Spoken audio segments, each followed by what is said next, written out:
Olá, tudo bem? Estou aqui para mais um vídeo do nosso canal Osni Maíra, onde nós estudamos o livro de Lucas, o livro que nós tiramos meditações importantes para a nossa vida, para a minha vida, para a tua vida, lições importantes daquilo que Deus tem para nos dizer, que inspirou Lucas a escrever esse ótimo evangelho. Vamos dar continuação, então. Nós havíamos parado no capítulo 2, versículo 20. Agora nós vamos ler do versículo 21 ao 35. E então passamos às reflexões do que esse texto aqui tem para nos ensinar. Eu desejo de todo o coração que seja uma bênção para a tua vida e que o teu relacionamento com Deus possa ser cada vez melhor. E se tu ainda não tem um relacionamento com Deus, já é hora de começar a ter, ok? Então vou ler aqui e nós já começamos a refletir. Completados 8 dias para ser circuncidado o menino, deram-lhe o nome de Jesus, como lhe chamara o anjo, antes de ser concebido. Passados os dias da purificação deles, segundo a lei de Moisés, levaram-no a Jerusalém para o apresentarem ao Senhor, conforme o que está escrito na lei do Senhor. Todo primogênito ao Senhor será consagrado, e para oferecer um sacrifício segundo o que está escrito na referida lei, um par de rolas ou 2 pombinhos. Havia em Jerusalém um homem chamado Simeão, homem este justo e piedoso, que esperava a consolação de Israel, e o Espírito Santo estava sobre ele. Revelara-lhe o Espírito Santo que não passaria pela morte antes de ver o Cristo do Senhor. Movido pelo Espírito, foi ao templo, e quando os pais trouxeram o menino Jesus para fazerem com ele o que a lei ordenava, Simeão o tomou nos braços e louvou a Deus, dizendo: Agora, Senhor, podes despedir em paz o teu servo, segundo a tua palavra, porque os meus olhos já viram a tua salvação, a qual preparaste diante de todos os povos, luz para a revelação aos gentios e para a glória do teu povo de Israel. E estavam o pai e a mãe do menino admirados do que dele se dizia. Simeão os abençoou e disse a Maria, mãe do menino: Eis que este menino está destinado tanto para a ruína como para o levantamento de muitos em Israel, e para ser alvo de contradição. Também uma espada traspassará a tua própria alma, para que se manifestem os pensamentos de muitos corações. Então, até aqui, vamos estudar um pouco e meditar nesse texto. Convido então a ti para continuar aqui comigo. Versículo 21 fala que Jesus, que havia nascido, né, o nascimento mais importante de toda a história, a pessoa mais preciosa, ele havia nascido e foi levado ao 8º dia para ser circuncidado. Eu não vou explicar o que é a circuncisão aqui, apenas que é um sinal que os judeus faziam para demonstrar que tinham um relacionamento com Deus, uma marca no corpo, porque eu já falei sobre isso no primeiro, no segundo vídeo. Aí você pode dar uma olhadinha se você não viu. Então não vou explicar a circuncisão de novo, ok? O nome de Jesus. Aqui fala que deram-lhe o nome de Jesus, que era o nome que o anjo tinha dito para Maria que deveria dar. Jesus, esse nome significa Jeová é Salvador, né? Deus é Salvador. O Eterno é Salvador. Jeová é Salvador. Você sabe que essa palavra, né, salvar, sempre pressupõe alguém em perigo, né? Para mim ser salvo, eu tenho que estar em perigo, né? Então, Jesus veio salvar a gente do quê? Da escravidão ao pecado. Todos nós somos pecadores. Não há uma pessoa justa sobre a face da terra. Perceba você que a gente facilmente enxerga o erro nos outros. Então a gente sabe que é um erro, né? Só que a gente se defende. E os outros conseguem enxergar os erros na gente. Mas claro que a nossa própria consciência também mostra que a gente está errado. No fundo, a gente sabe, né? E Jesus disse, entre outras palavras sobre isso, que de dentro do coração do homem é que procedem os homicídios, as suspeitas, os adultérios, os ciúmes, as invejas e todas as coisas que são pecados. E Deus é justo. Deus ama o pecador, mas ele não ama o pecado. E o pecado gera a morte. Por isso precisava no antigo, aqueles servos de Deus que escreveram no período que durou o Antigo Testamento, precisava ser oferecido um animal para morrer a morte do pecador, né? Isso apontava para Jesus, que iria morrer definitivamente pela morte daquele que o recebe. Porque Deus é justo e ele não pode deixar o pecado passar em branco. Mas então, Salvador, salvar-nos da escravidão do pecado. Jesus veio nos trazer uma vida nova. A gente pode viver de um modo diferente. Continuando aqui, então, no texto, conta que passados os dias da purificação deles, né, de José e de Maria, segundo a lei de Moisés, eles levaram Jesus a Jerusalém para o apresentarem ao Senhor. E conforme o que está escrito na lei, diz aqui, eles tinham que oferecer um sacrifício. E eles ofereceram, diz aqui versículo 24, um par de rolas ou 2 pombinhos. Bom, tem pelo menos duas coisas que saltam aos olhos aqui. Primeiro é o fato de que José e Maria eram pecadores também como nós. Porque se eles não fossem, não precisavam oferecer o sacrifício das 2 rolinhas e dos 2 pombinhos. Então veja que por mais maravilhoso que José foi, e pouco é falado sobre ele, né? A gente não tem, claro, muito na Bíblia sobre a vida dele, mas as poucas vezes que ele aparece, era uma pessoa notável, né? Maria, uma pessoa santa, dedicada, obediente, mas eram pecadores como nós, senão não ofereceriam um sacrifício, né? É importante a gente entender aquilo que a Bíblia diz, né? E não outras coisas que as pessoas às vezes inventam histórias que não estão de acordo com aquilo que está escrito, né, na palavra de uma maneira muito clara. Ninguém oferece sacrifício se não é pecador, né? Bom, então continuando. Eles ofereceram um par de rolas ou 2 pombinhos. O texto referente, como eu já mencionei, no Antigo Testamento, os livros que foram escritos e inspirados por Deus antes que Jesus nascesse, um desses livros de Moisés é o Levítico. Você pode ler em casa na Bíblia, capítulo 12 de Levítico, versículos 1 a 8, explica bem direitinho essa questão de apresentar o menino a Deus ou a menina, levar o sacrifício pelos pecados e tal. Mas de repente no versículo 8, olha que interessante, diz que se as suas posses não lhe permitirem trazer um cordeiro, tomará então 2 rolas ou 2 pombinhos, um para o holocausto e o outro para a oferta pelo pecado. Assim o sacerdote fará expiação pela mulher, né, que estava grávida, ganhou um menino, e será limpa. Então veja, se eles não pudessem oferecer um cordeiro, a pessoa ofereceria 2 rolas ou 2 pombinhos. Isso está claro, bem claro aqui. Maria e José eram pobres. Jesus viveu numa família pobre. Você já deve ter ouvido, né, essas doutrinas de hoje em dia, né? Deus te colocou por cabeça e não por cauda. É, nós receberemos o melhor dessa terra. O cristão tem que ter posses, tem que ter dinheiro, né? Mas veja que a própria família de Jesus era pobre. Eles não tinham dinheiro para oferecer um cordeiro, então ofereceram um par de rolas ou 2 pombinhos.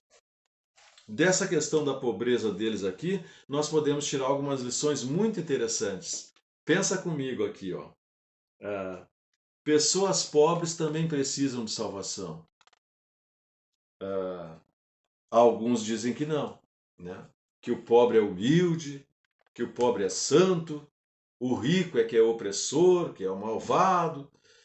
Mas a palavra de Deus diz que não importa se a pessoa é pobre ou é rica, ela precisa de um encontro com Deus e ela precisa de salvação. Não é pela condição social que ela vai ser salva. A teologia da libertação, por exemplo, diz o seguinte, ó, o Franklin Ferreira conta num livro dele aqui, ó, para a teologia da libertação, evangelizar é libertar o pobre de seus opressores. E o seu método de ação está baseado na violência da luta de classes que culmina em mudanças na estrutura socioeconômica. O pecado é uma simples alienação social, né? Então vejam, isso é uma distorção grave, né? O pobre é pecador também. Como que vai trazer para a vida aqui e dizer que é uma alienação social e que o pobre é que é o coitadinho, que o rico está oprimindo ele? Não, não é assim. É muito claro. O rico pode ser alguém que não quer mudança de vida e faz coisas erradas, e o pobre também, né? Não é todo pobre que é humilde, qualquer pessoa precisa de salvação. Uma outra questão aqui que a gente pode refletir é o seguinte: essas teorias sempre querem dizer que a culpa é da sociedade como um todo, né? Que tudo vem de fora para dentro. Eu até uso um termo para falar que estão querendo dizer que é uma culpa corporativa. A culpa é nossa. Só que se a culpa é nossa, ela não é de ninguém. Na verdade, né? O homem quer cada vez mais fugir da sua responsabilidade pessoal. Vejam que quando Deus deu os mandamentos para Moisés, lá está dito assim: amarás ao teu Deus de todo o coração, de toda a tua alma, de todo o teu entendimento e de todas as tuas forças. E amarás o teu próximo como a ti mesmo. Quando eu leio aquele versículo, e qualquer um de vocês também, se lê ele, vai pensar: puxa, ele está falando para mim, sou eu que tenho que amar. Se fosse para a sociedade fazer isso, o texto teria que dizer: amareis, né? Mas não é para a sociedade. Antes da sociedade é para mim. O que acontece comigo vai se reverter na sociedade. Mas da sociedade para mim não vai chegar, né? A responsabilidade é pessoal. Veja como isso é interessante, né? Essas torceduras que as pessoas tentam fazer para dar uma aliviada naquilo que Deus está dizendo, né? A minha responsabilidade é pessoal, a tua também. Uma outra questão aqui sobre essa questão, redundância, duas vezes questão. Pessoas pobres são valiosas para Deus, né? Não é por ser pobre que Deus, pelo contrário, Deus ainda vai olhar para a pessoa que é pobre. Pessoas pobres também podem ser gratas a Deus, né? Isso é interessante. Foram apresentar Jesus, né, como uma dádiva preciosa, ao invés de ficarem reclamando: eu não tenho isso, eu não tenho aquilo, está me faltando tantas coisas na vida, outros estão numa melhor condição de vida do que eu, e Deus não olha para mim. Não, nada disso. Eles se contentaram com o que eles tinham e foram agradecer a Deus e oferecer o sacrifício. Veja que interessante, né? Na vida de José e de Maria. Continuando aqui, surge um personagem aqui, Simeão, um homem que buscava o Senhor, tinha comunhão com o Senhor, e o Espírito Santo tinha dito para ele que ele não ia morrer sem que ele visse o menino Jesus nascido. E depois, quando ele fala lá no versículo 29, ele diz: quando ele vê Jesus, agora, Senhor, podes despedir em paz o teu servo, segundo a tua palavra, porque os meus olhos já viram a tua salvação. O nascimento mais importante é o de Jesus. Jesus, ele sofreu por ti, ele te amou, ele deixou a sua glória como Deus Todo-Poderoso para vir sofrer humilhação e sofrimento aqui por causa tua, né? É o nascimento mais importante. Ele é o maior amigo que alguém pode ter, né? E veja que Simeão ficou feliz, porque ele queria ver essa salvação que Deus tinha prometido desde os profetas do Antigo Testamento. Os profetas já vinham profetizando que isso ia acontecer. E ele sabia que ele ia ver, o que ele mais queria era ver Jesus. A Bíblia fala de Zaqueu, um homem pequeninho, né, que vivia uma vida errada, exploradora. Ele era rico e explorador, cobrador de impostos, cobrava mais para lucrar. Mas quando ele soube que Jesus ia passar na cidade dele e ele era baixinho, tinha uma grande multidão esperando para ver Jesus. Zaqueu subiu numa arvorezinha para ver Jesus, porque ele tinha desejo de ver ele. E aí, no meio daquela baita multidão, Jesus olhou só um na árvore, né? E disse: Zaqueu, desce depressa, porque hoje me convém pousar na tua casa. Quando Deus vê que há um desejo no coração para encontrar ele, ele se manifesta à pessoa, porque ele conhece o coração. Ele sabe aquele que o quer e aquele que não o quer, né? Então, Simeão, ele queria muito ver Jesus e viu. E quando ele viu, ele profetizou pelo Espírito Santo e disse assim, ó: Os meus olhos já viram a tua salvação, a qual preparaste diante de todos os povos. Luz para a revelação aos gentios e para a glória do teu povo de Israel. Então ele está dizendo que é Deus quem preparou essa salvação. Algumas pessoas poderiam pensar que, eu posso servir a Deus de qualquer jeito. Tu serve a Deus do teu jeito e eu sirvo a Deus do meu jeito. Não, tem que ser o jeito de Deus. Não pode ser nem o meu jeito e nem o teu jeito. É o jeito de Deus, a qual preparaste diante de todos os povos. Deus preparou uma salvação. Ela tem um modo de ser, um modo de atuar e tem certas circunstâncias especiais nesse caminho que ele preparou.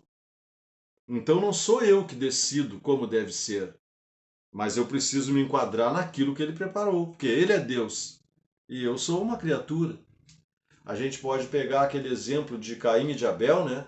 Abel já sabia que era pecador, o pecado havia entrado no mundo, então ele ofereceu o sacrifício do animal, que era como Deus fazia. Mas é horrível matar um animal? Claro que era horrível, mas era horrível o pecado que o homem cometeu. Se não houvesse cometido a rebelião e rejeitado a Deus, não precisaria matar animal nenhum. O pecado é uma chaga, é uma doença, é uma maldição, é um câncer. Mas fazer o quê, né? Foi o que nós homens escolhemos, né? Ao nos rebelarmos e querermos ser iguais a Deus, são as consequências dos atos que se tem. Então, Abel sabia e ofereceu o animal, mas Caim pegou umas hortaliças lá, alguma coisa do que ele plantava, tipo assim, nem se importando, talvez nem, que eu sou pecador, coisa nenhuma. Toma aí, ó Deus, essas hortaliças. E Deus não se agradou, porque Deus tem um caminho, Deus tem um plano. Eu posso até não querer, mas o plano válido é o dele, né? É importante que a gente veja isso, a qual preparaste diante de todos os povos. Ele preparou um plano de salvação e eu preciso estar dentro desse plano. Depois ele diz: luz para a revelação aos gentios e para a glória do teu povo de Israel. Então, Jesus seria uma luz para se revelar aos gentios, que eram as outras nações que não Israel, e glória para o povo de Israel. Veja a palavrinha aqui, revelação. Né? Muitos dirigem as suas vidas e vivem só de acordo com o saber humano, usando a razão. Mas a razão ela não é suficiente para entender muitas coisas. A razão é limitada, né? Eu achei interessante aqui que o Jonas Madureira, né, autor desse livro aqui, Inteligência Humilhada, da Edições Vida Nova, se você puder ler, leia, muito bom.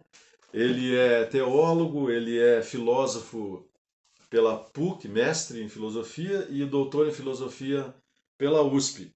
E ele fez uma comparação aqui entre o que Platão, um filósofo, pensava sobre como nós descobriríamos as coisas com o cristianismo. E veja que diferença, né? Olha só, a razão é insuficiente. Dá para muita coisa, mas não é suficiente. É necessário uma revelação. Deus precisava vir e mostrar coisas para nós que pela nossa razão nós não temos como alcançar. Platão buscava em si mesmo a libertação da tolice.